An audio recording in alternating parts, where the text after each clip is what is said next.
There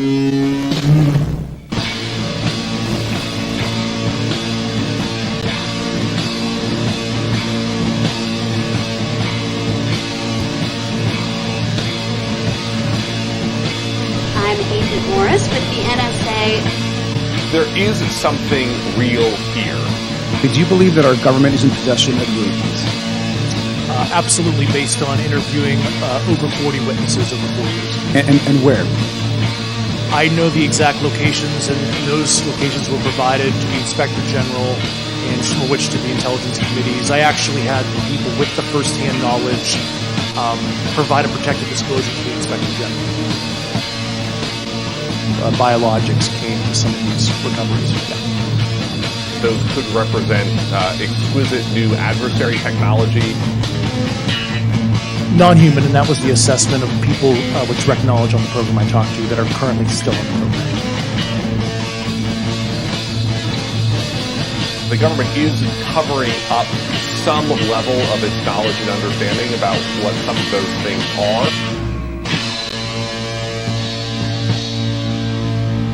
The Sol Foundation, which just announced a new initiative for UFO research and policy.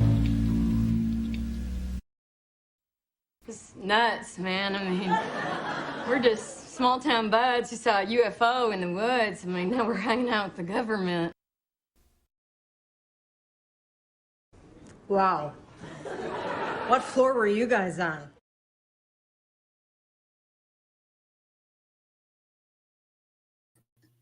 Greetings, everybody. This is Smiles Lewis. Welcome to another edition of Anomaly Now, straight out of Austin, Texas. This is the weekly live news roundup show for the Scientific Anomaly Institute, aka Anomaly Archives. You can find out more about us at our website, anomalyarchives.org. And thank you for joining us, whether you're watching this live on our YouTube channel, our Facebook page, my personal LinkedIn page, or Twitter, X, whatever the heck it's called now, Twitch. And yes, we're back on Instagram again. Hope you're able to watch us either live or Memorex recording. Please do the usual smash, like, share, all that good stuff. We really do appreciate it.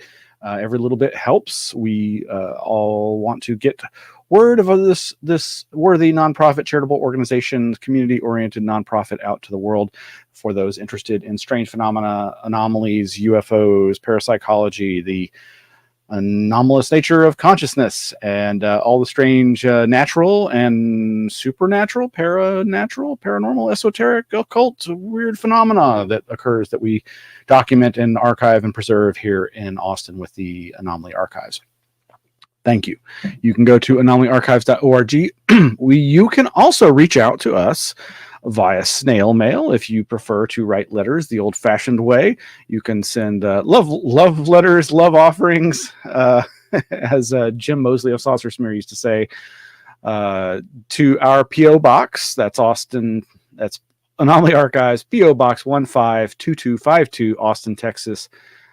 Zip code 78715. The P.O. Box is there on all the web pages at anomalyarchives.org. And we have a phone number where you can leave voicemail, 512-842-9046.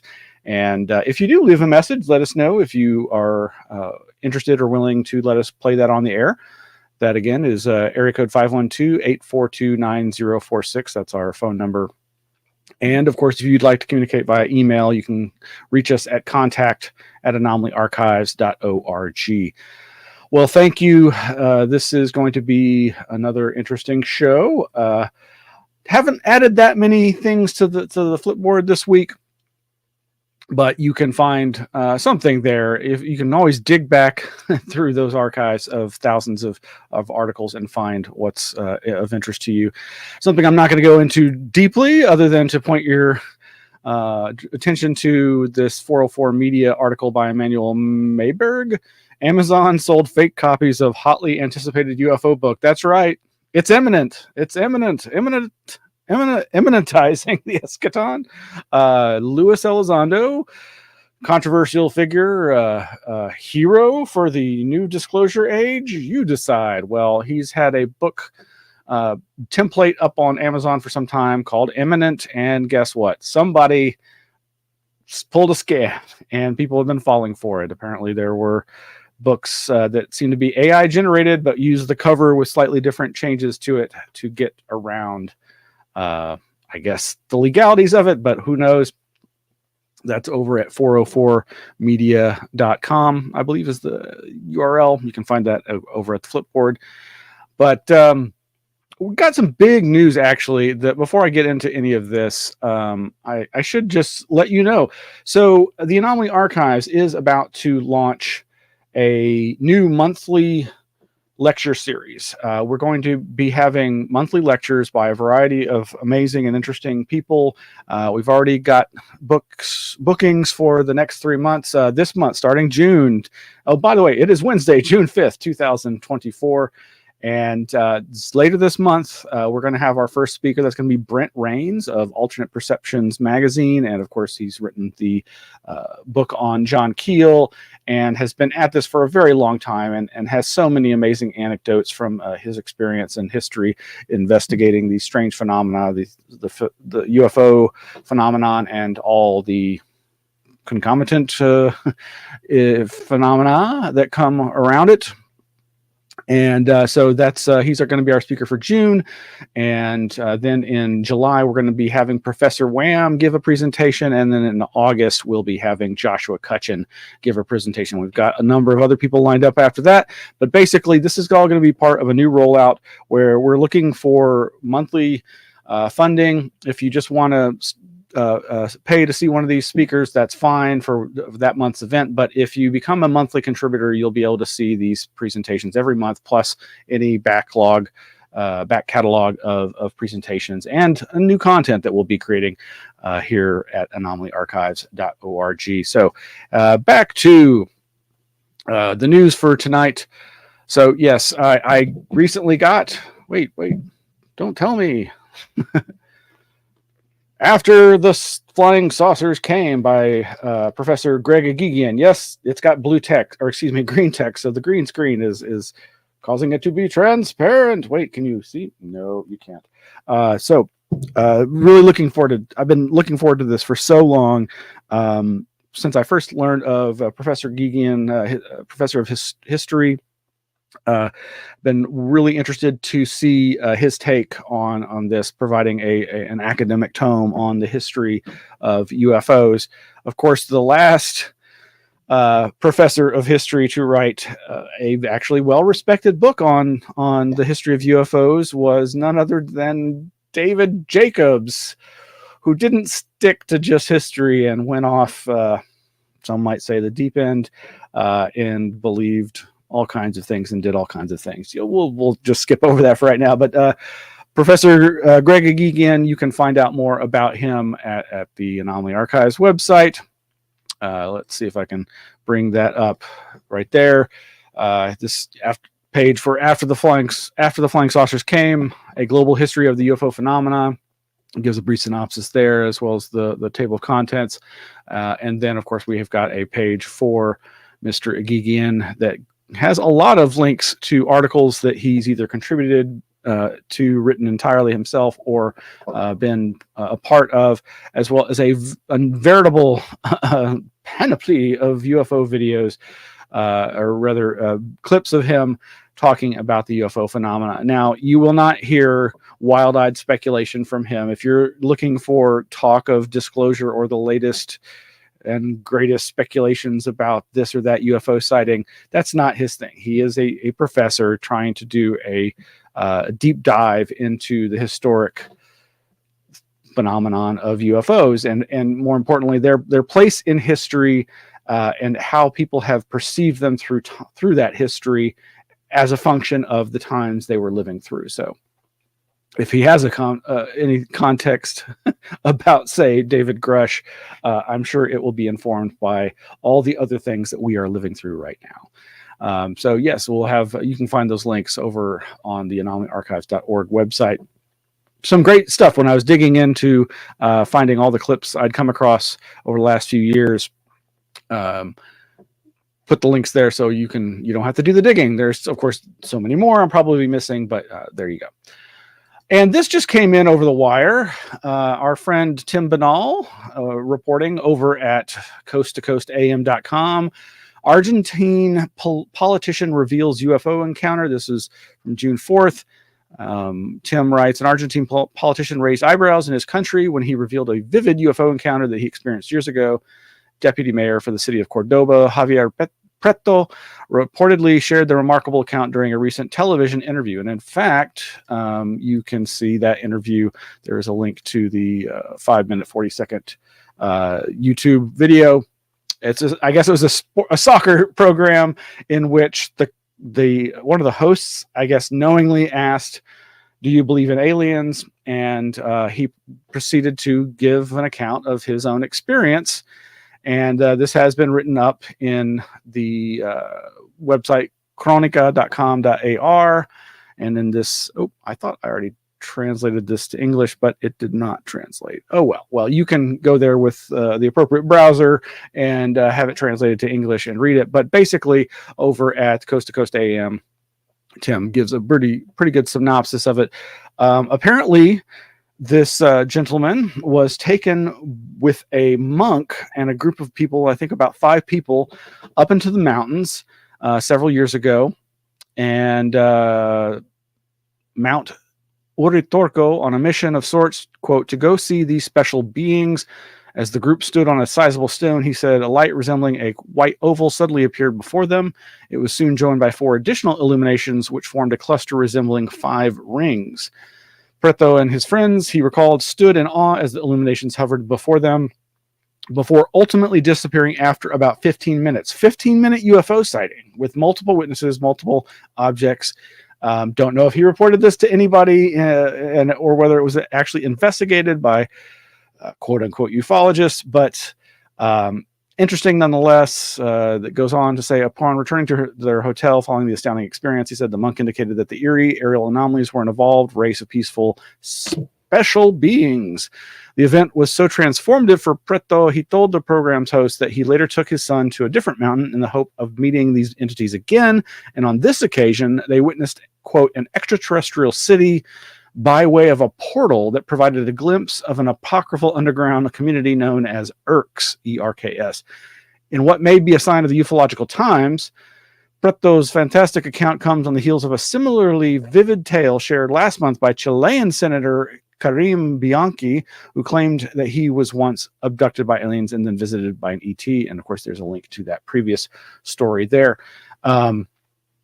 I was just having a conversation last night with a good friend and fellow UFO seeker, and we were discussing just how amazingly diverse and prevalent in South and Central America belief and interest in the paranormal and UFOs is, and how there have been, he was just describing how there are tons of these accounts of folks going into the mountains and encountering beings on a regular basis. And I recall from decades ago, a friend who was here working for Motorola from Brazil, who told me a very similar description of his country folk, that there was a real belief in these things, that it wasn't considered anything extraordinary. And of course, we have these places where there's these volcanoes that are often seen objects going in and out of, and the folk belief is that there's a underground base there, some kind of alien base underneath. Who knows? But always interesting to see when politicians come out on this. In so many cases in the United States, of course, that ends up being a great way to ridicule them and for their opponents to laugh at them and get people to dismiss them for being cranks. But we know better, don't we? Yeah, so like I said, there's this video over at YouTube, and it's all in Spanish, so there may be a way, I guess there's a way to translate the transcription there on YouTube. But moving right along, there's the biggest thing I want to draw your attention to is this article over at Eric Wargo's medium.com blog, Art and the Precognitive Imagination. Anybody who's followed the Anomaly Archives knows about Eric Wargo as the researcher into time loops and precognition. He's been investigating precognitive dreams and visions for quite some time, and he's got a new book coming out. But in this blog entry, do artworks that foretell the future provide a clue about the nature of creativity? Now, spoiler alert, the basic premise of his research into precognition is specifically this idea that what people are precognizing is not necessarily like some kind of clairvoyant anomalous cognition of like a remote viewing of things that are happening in the future, so much as retrocausal effects whereby through dreams, visions, intuitions, they are picking up on the echoes from the future into that future's past, our now, and affecting us in such a way as to have these visions, these experiences, these intuitions, these mind's eye visions that inform what's going to happen. And so they often, in some cases, can seemingly be false information, but information that is actually in the person's future. This lengthy article goes into a number of different examples. He talks about this artist, Michael Rolando Richards, and says, in the years preceding the millennium, Richards created an impressive body of work using motifs of airplanes crashing and colliding and people falling from the sky. His works express frustrations he experienced as a struggling black artist in a white-dominated New York art world. His most famous work is a 1999 sculptural self-portrait called Tar Baby versus Saint Sebastian. And there's a picture below that I'll show you. His gold bronze body in the flight suit of a Tuskegee airman stands erect and levitates off the ground, and his torso is impaled by numerous airplanes. It's a striking sculpture, even if you don't know that the artist was killed in his studio on the 92nd floor of Tower 1 on September 11th, literally martyred by planes along with 2,800 other people beginning their workday in the World Trade Center. There is that powerful work there. And he goes on to give examples of the filmmaker that the Russian that did the movie Stalker, that seemed to precognize the Chernobyl disaster, as well as the director and one of his actors' deaths. You can read more about that there. And there's a number of other examples. Of course, he talks about Philip K. Dick. Most examples of this sort of thing come from writers, thanks to their tendency to leave a dense paper trail of their lives along with their works. Philip K. Dick wrote several stories and novels that anticipated near-future cultural memes, singular turning points in his own life, or just articles on esoteric topics he was soon to read in magazines. And there, again, is that idea that he was somehow pulling from his near future these things that he would come into contact with. Continuing, for instance, in 1962, he wrote a novel about engineering entrepreneurs building a robot, Abraham Lincoln. No publisher was interested, but 2 years later, Disney unveiled with much fanfare their animatronic Abraham Lincoln. There's a number of other examples. Of course, this one is always one I point out to folks. Quote, the most well-known example of alleged literary prophecy is Morgan Robertson's 1898 novel, Futility, about the biggest ocean liner ever, the Titan, which collides with an iceberg on an April night in the North Atlantic, most passengers perishing because of too few lifeboats. The nearly identical Titanic met a nearly identical fate on an April night 14 years later. But disaster premonitions in novels are famously common. And he goes on to give reference to the thing that we've talked about, the novel White Noise, recently adapted into a made-for-Netflix type movie about an airborne toxic event. And it mentions how it was published in 1985, just a month before its publication. An accident at a Union Carbide plant in Bhopal, India, released a toxic cloud that killed 8,000 people. Still the biggest industrial accident ever, bigger even than Chernobyl, though I think there may be considered to be a lot more long-lasting deaths associated with Chernobyl than that, perhaps. I don't know. It is maybe easier to ignore or dismiss these kinds of seeming coincidences when they come from low-status sci-fi or even postmodern literary playfulness. But what about when it happens to the canonical authors, the greats? So he goes on to give some examples of some of the more famous authors who he thinks fit this description of having these precognized incidents that made their way into their works.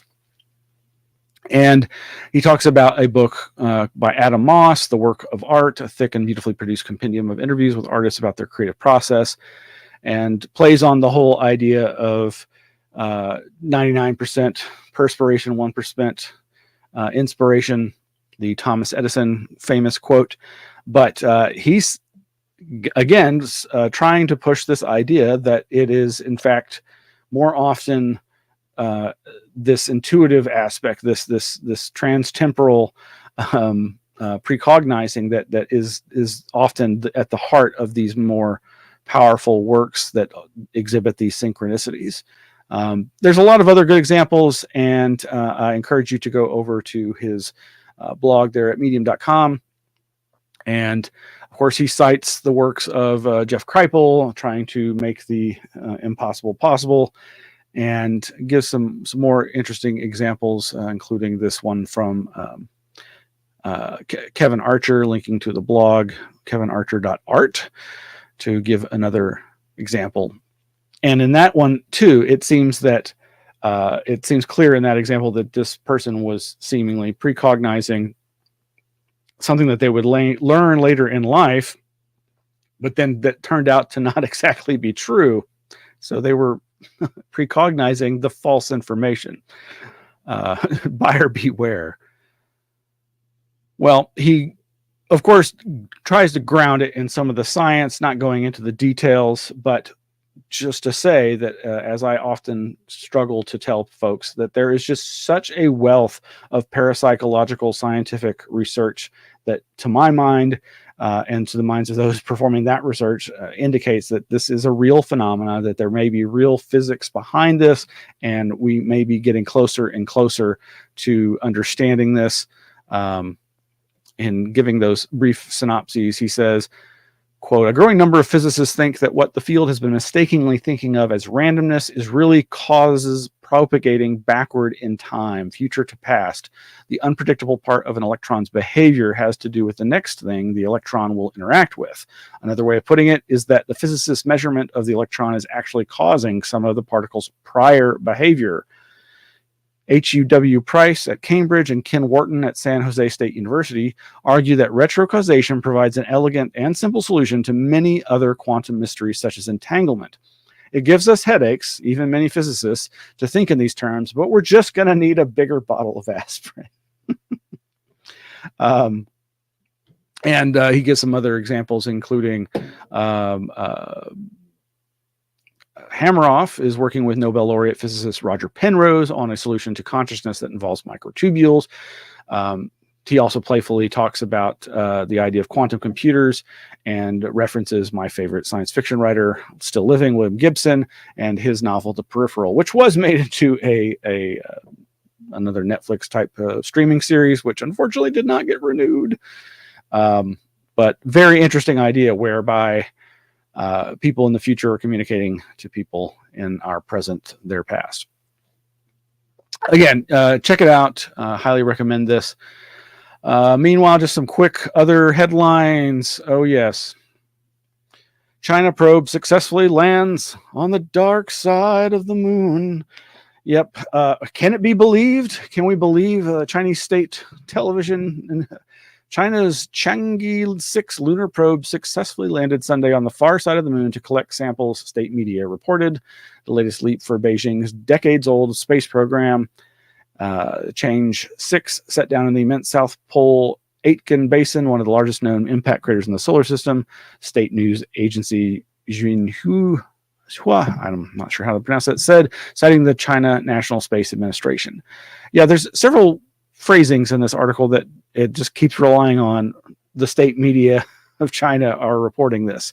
I imagine there's got to be some people watching who can verify this, except once it gets out of range of the side of the moons that we can see. Anyway, material collected from the dark side may better shed light on how the moon formed in the first place. And they just go on to say that this is obviously a big deal as far as China being one of the only countries in the world that has such an active space program as us.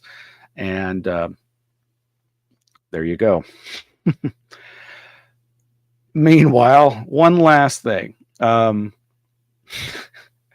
We've reported on out-of-place kangaroos and other animals as a Fortean phenomena. Well, Houston Chronicle, Chron.com reports kangaroo evades Texas cops after daring escape in viral video. And there's this great dash cam footage of the kangaroo eluding the police. The kangaroo was returned to its owners. Yes, no surprise. It was just an escaped kangaroo. Not that strange, obviously. The headline for the browser window is humorously titled, "Is this kangaroo the most wanted fugitive in Texas?" Somehow, I think not. I think there's a lot more dangerous fugitives in this country. This country that is Texas.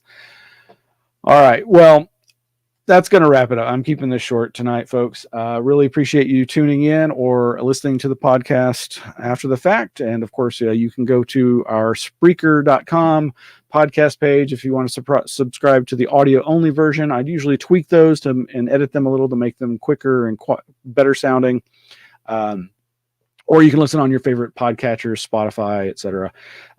Or you can watch the replay over at our YouTube channel, or, well, I guess Twitch doesn't carry the replay, but the Facebook page and all that stuff.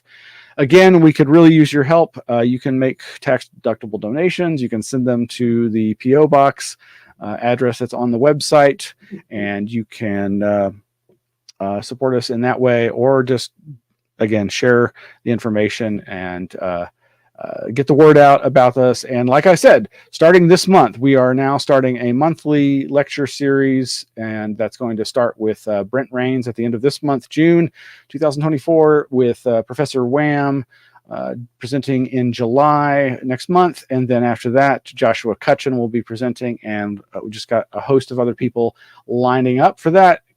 Thank you for watching. We'll see you around. Good night.